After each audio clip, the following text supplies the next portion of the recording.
बिस्मिल्लाहिर्रहमानिर्रहीम, अस्सलाम वालेकुम। एवन टीवी की न्यूज स्टूडियो से मैं हूं अलीशा वासी। शामिल करेंगे न्यूज हेडलाइंस। पंजाब बदस्तूर जहरीले धुएं की लपेट में, मुल्तान में फिजा सबसे ज्यादा आलूदा, इंडेक्स 900 से ऊपर। लाहौर में भी स्मोक के डेरे, शरह 600 से जायद। सांस और आंखों की बीमारी में मुब्तला। मॉल्स में एयर प्योरीफायर्स लगाने की हदायत। धुआं छोड़ने वाली गाड़ियों के मालिकान को 7 रोज का अल्टीमेटम।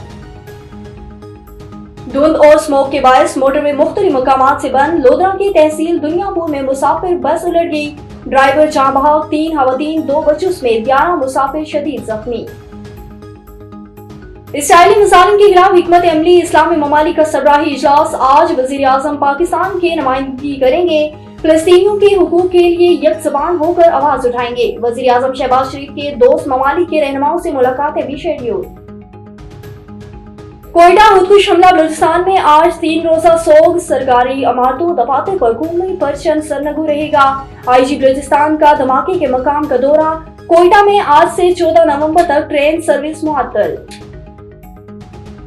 IMF का वक्त आज से पाकिस्तान का दौरा करेगा। पहली तिमाही की माशी कारकर्दगी पर ब्रीफिंग दी जाएगी। मौजूदा प्रोग्राम का पहला इक्तिसादी जायजा मार्च 2025 में शेड्यूल।